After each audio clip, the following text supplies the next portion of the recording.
आज के इस आध्यात्मिक सत्र में आप सभी का बहुत बहुत स्वागत है।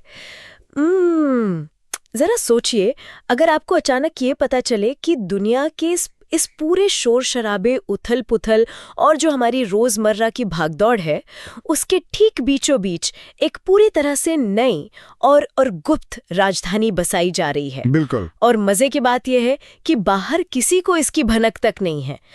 तो आपका रिएक्शन क्या होगा?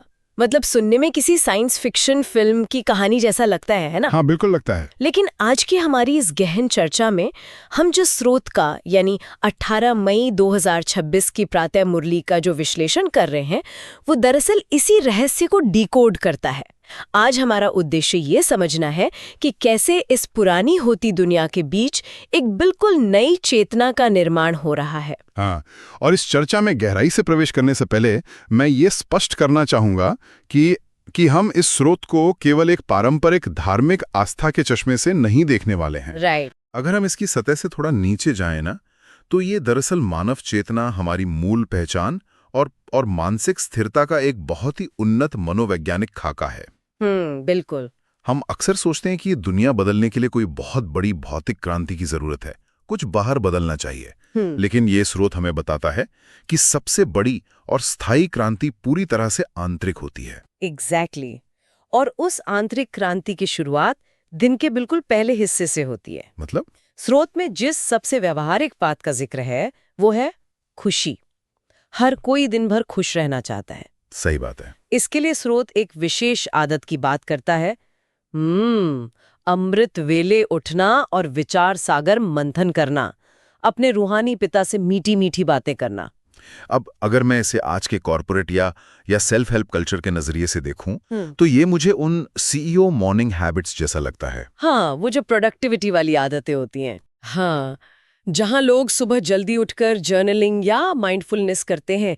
लेकिन जो लोग इस मार्ग को समझते हैं, वे जानते हैं कि यह विचार सागर मंथन सिर्फ सुबह अपनी कॉफी के साथ दिन भर की प्लानिंग करने से कई ज्यादा गहरा है। तो ये सामान्य मेडिटेशन से बुनियादी रूप से अलग कैसे है? ये एक बहुत ही महत्वपूर्ण अंतर है। देखिए, जब हम आज के पॉपुलर मॉर्निंग रूटीन की बात करते हैं ना, तो उसका सारा फोकस अक्सर एक्शंस पर होता है। राइट, कि मुझे आज क्या क्या हासिल करना है। बिल्कुल, मेरे लक्ष्य क्या हैं। और जो सामान्य मेडिटेशन है वो अक्सर केवल दिमाग को शांत करने तक सीमित रहता है। लेकिन विचार सागर मंथन ये विचारों को शून्य करना नहीं है। अच्छा, हाँ, ये एक अत्यंत सक्रिय और ऊर्जावान प्रक्रिया है। जब दुनिया सो रही होती है, तब आप जानबूझकर अपनी मूल पहचान को फिर से स्थापित कर रहे होते हैं। ये याद दिलाना कि मैं केवल इस भौतिक शरीर या इस भागदौड़ तक सीमित नहीं हूं। मतलब ये कोई टू डू लिस्ट नहीं है, बल्कि एक टू बी लिस्ट है। मुझे मूल रूप में क्या होना है, बस उसकी याद ताज़ा करना। बहुत सटीक कहा आपने। मनोवैज्ञानिक रूप से देखें तो हम दिन भर अपने दिमाग के सर्वाइवल मोड में, या कह लें फाइट और फ्लाइट रिस्पॉन्स में जीते हैं। बिल्कुल, वो एक स्ट्रेस बना रहता है।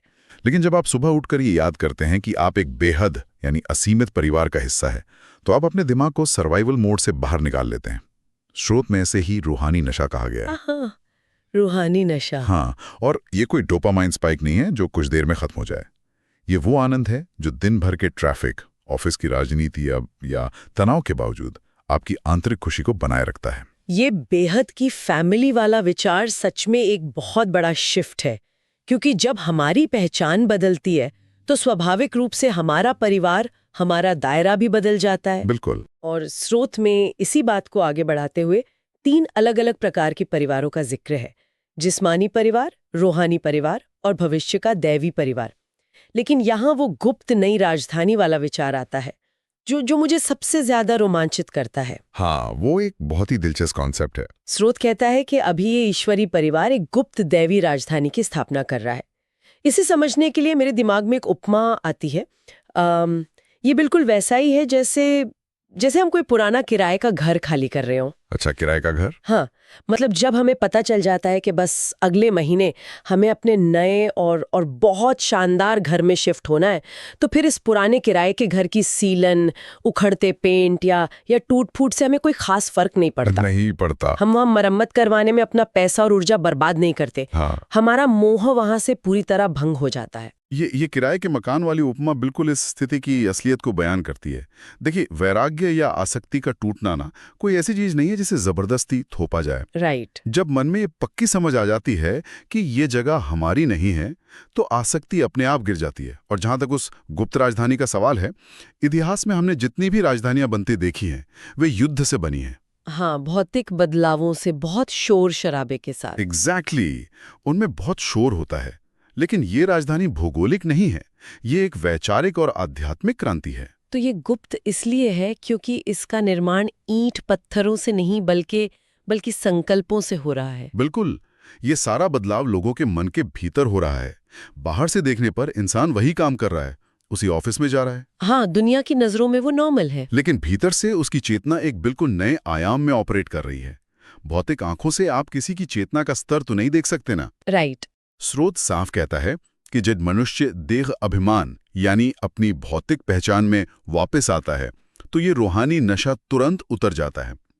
ये गुप्त राजधानी केवल उसी को महसूस होती है जिसका मानसिक स्तर लगातार ऊंचा रहता है। ये तो ऐसा हो गया जैसे एक ही कमरे में दो लोग बैठे लेकिन दोनों अलग अलग दुनिया में जी रहे हैं। सही बात है। एक इंसान पुरानी दुनिया की चिंताओं में फंसा है और दूसरा अपनी नई राजधानी का निर्माण कर रहा है। लेकिन इस निर्माण के लिए ना एक बहुत ही विशिष्ट ज्ञान की आवश्यकता है। और यहाँ स्रोत एक बहुत ही काव्यात्मक शब्द का प्रयोग करता है, रूप बसंत। हाँ, आत्मा का रूप और ज्ञान का बसंत। लेकिन इसमें एक ऐसा बिंदु है जो सुनने में थोड़ा विरोधाभासी लग सकता है। स्रोत कहता है कि 84 जन्मों के चक्र का ये ज्ञान भविष्य के देवताओं यानी लक्ष्मी नारायण में भी नहीं होता। ये बहुत गहरी बात है। अगर हम उन्हें पूर्ण मानते हैं तो फिर उनके पास ये ज्ञान क्यों नहीं है? ये ज्ञान किसे और कब मिलता है? यहाँ हमें ना होने की अवस्था और बनने की प्रक्रिया के बीच के गहरे अंतर को समझना होगा। मतलब प्रोसेस और एंड रिजल्ट। बिल्कुल। संगम युग पर यानी इस परिवर्तन के समय पर जो लोग इस ज्ञान को धारण कर रहे हैं, वे बनने की प्रक्रिया में हैं। उनके पास इस पूरे 84 जन्मों के नाटक का ब्लूप्रिंट होता है। लेकिन जब नई दुनिया आ जाती है तो वहां के देवता उस ज्ञान के परिणाम को जी रहे होते हैं। अगर मैं इसे एक मॉडर्न एनालॉजी दूं तो ये वैसा ही है जैसे एक सॉफ्टवेयर डेवलपर और एक आम यूजर। अरे वाह, समझाइए इसे। जो डेवलपर है उसे कोडिंग पता है, उसे बैकएंड का पूरा ज्ञान है कि ये ऐप कैसे बनी। लेकिन जब ऐप बन के तैयार हो जाती है तो यूजर सिर्फ उसके शानदार इंटरफेस का मजा लेता है, उसे कोड की कोई जानकारी नहीं होती। बहुत ही उम्दा उपमा है।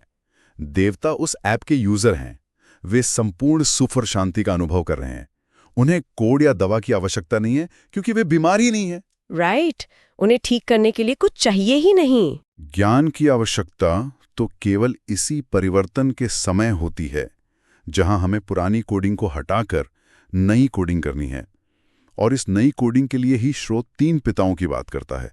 एक लौकिक पिता, दूसरे प्रजापिता ब्रह्मा और तीसरे शिव बाबा। और यहाँ स्रोत स्पष्ट करता है कि विकर्मों का विनाश केवल उस एक निराकार सत्ता की याद से ही होता है, शारीरिक पिताओं की याद से नहीं। बिल्कुल। यह बात तर्क की कसौटी पर खरी उतरती है कि आत्मा को शुद्ध अवस्था में जाने के लिए निराकार से ही जुड़ना होगा। लेकिन यहीं पर मेरा एक सवाल है। पूछिए। इसी मार्ग पर चलते हुए बाधाओं का जिक्र आता है और स्रोत ध्यान दीदार यानी विजन्स या ट्रांस में जाने को उसे माया या भूत की प्रवेशता बताता है।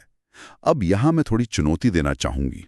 आमतौर पर भक्ति मार्ग में किसी को भगवान के दर्शन हो जाएं या कोई विजन दिख जाए तो उसे तो बहुत ऊंचा दर्जा दिया जाता है ना। हाँ, बिल्कुल माना जाता है। उसे आध्यात्मिक सफलता का पैमाना माना जाता है। फिर यहाँ उसे इतनी सख्त भाषा में भूत की बीमारी या माया क्यों कहा गया है?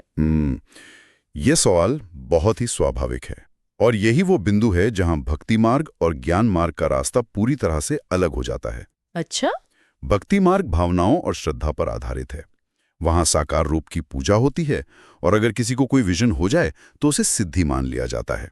लेकिन ये स्रोत विशुद्ध रूप से ज्ञान मार्ग का प्रतिनिधित्व करता है और ज्ञान मार्ग में भावना से ज्यादा समझ और सत्य का महत्व है। मतलब विजन्स असल में सच नहीं होते? देखिए, विजन्स या ध्यान अक्सर इंसान के अपने ही अवचेतन मन की उपज होते हैं। वे इंसान को एक इमोशनल हाई तो दे सकते हैं, लेकिन वे बुद्धि को स्पष्टता नहीं देते। राइट, आप बस उसी अनुभव में अटक जाते हैं। एग्जैक्टली। वे इंसान को भ्रमित भी कर सकते हैं। इसीलिए स्रोत कहता है कि बुद्धि का सीधा कनेक्शन बिना किसी शारीरिक आकार के सिर्फ एक बिंदी रूपी निराकार से जुड़ना है। किसी भी साकार रूप का विजन आपको उसी साकार दुनिया की सीमा में बांधे रखेगा। हाँ। इसीलिए भावनाओं में बहने के बजाय समझ पर टिके रहने की सलाह दी गई है। ये विश्लेषण तो पूरी तरह से माइंड बेंडिंग है। मतलब भावनाओं और चमत्कारों के बजाय शुद्ध समझ पर फोकस करना। लेकिन यहाँ एक और दिलचस्प विरोधाभास आता है। वो क्या? एक तरफ हम कह रहे हैं कि उस संता का कोई आकार नहीं है, वो एक बिंदी है, हमें कोई विजन नहीं चाहिए। लेकिन दूसरी तरफ इसी श्रुत में कहा गया है कि उस बेहद के बाप को अपनी खुशी खैराफत यानी अपने कुशल मंगल की चिट्ठी लिखनी चाहिए। हाँ, ये बात मुरली में आती है। एक निराकार बिंदु को चिट्ठी लिखना, ये कितना व्यक्तिगत और इंसानी तरीका है। इसका मनोवैज्ञानिक आधार क्या है? ये मानव मनोविज्ञान की एक बहुत ही गहरी समझ है। हमारा दिमाग पूरी तरह से एब्स्ट्रैक्ट चीजों के साथ बिना भटके बहुत लंबे समय तक नहीं जुड़ सकता। हमें एक रिश्ते की जरूरत होती है। हाँ, हमें कोई कम्युनिकेशन चाहिए होता है। बिल्कुल। जब स्रोत भगवान को चिट्ठी लिखने की बात करता है ना, तो ये दरअसल इंसान को अपने ही प्रति अकाउंटेबल बनाने की एक तकनीक है। तो बेसिकली ये जर्नलिंग का एक आध्यात्मिक वर्जन है। आप भगवान को जानकारी नहीं दे रहे हैं, बल्कि आप अपने ही अवचेतन मन को एक आईना दिखा रहे हैं। सही कहा आपने। जब आप अपनी दिनचर्या, अपनी गलतियों या अपनी मानसिक स्थिति को कागज पर शब्दों में उतारते हैं, तो आप खुद का आत्मनिरीक्षण कर रहे होते हैं। ये अपनी चेतना की ऑडिटिंग करने की एक तकनीक है। राइट। और अगर ये चिट्ठी हमें वो आंतरिक स्थिरता देती है, तो ये हमें आज की चर्चा के सबसे महत्वपूर्ण और अंतिम हिस्से की तरफ ले जाती है। इन सभी शिक्षाओं का अंतिम परिणाम क्या है? स्रोत एक वरदान और स्लोगन के माध्यम से इसे स्पष्ट करता है।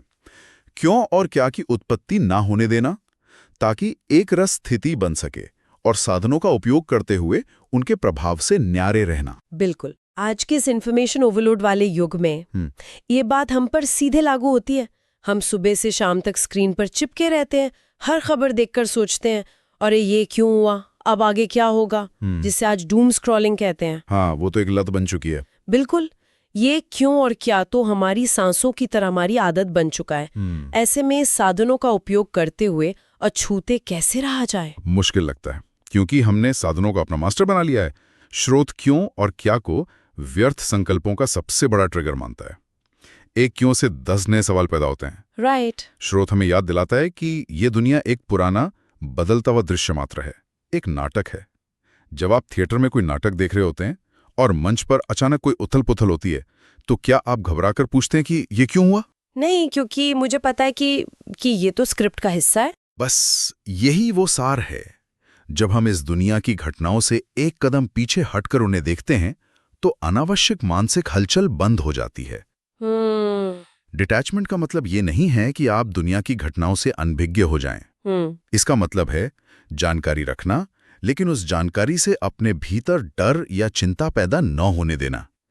इसी को एकरस्त स्थिति कहा गया है। बाहर का शोर भीतर की शांति को न भेद पाए। सच में ये कोई साधारण बात नहीं है। ये समझना कि दुनिया की हर घटना एक नाटक का दृश्य है, हमें उस क्यों और क्या के चक्रव्यूह से बाहर निकाल देता है। बिल्कुल। ये ज्ञान सिर्फ कुछ पन्नों पर छपे हुए शब्द नहीं है, बल्कि ये हमारे रोजमर्रा के जीवन में अचल और अडोल बने रहने का एक बहुत ही शक्तिशाली टूलकिट है। अपनी ऊर्जा को बचाना ताकि हम उसे रचनात्मकता में लगा सकें। सही बात है। तो आज के इस गहरे अध्ययन को समेटते हुए हम आपके लिए एक विचार छोड़ना चाहते हैं। आज हमने जाना कि ये पुरानी दुनिया सचमुच एक ढहता हुआ घर है। तो आज रात सोने से पहले अपने आप से सिर्फ एक सवाल पूछिए। आज दिन भर आपने अपने विचारों से, अपने संकल्पों से कौन से नए घर या कौन सी गुप्त राजधानी की नींव रखी? क्या आपका आज का हर विचार आपको मानसिक रूप से आज़ाद कर रहा था, या वो आपको उसी पुरानी दुनिया की चिंताओं के साथ और भी मजबूती से बांध रहा था? आप सभी का दिन शुभ हो। आपने हमें सुना, इसके लिए बहुत बहुत धन्यवाद।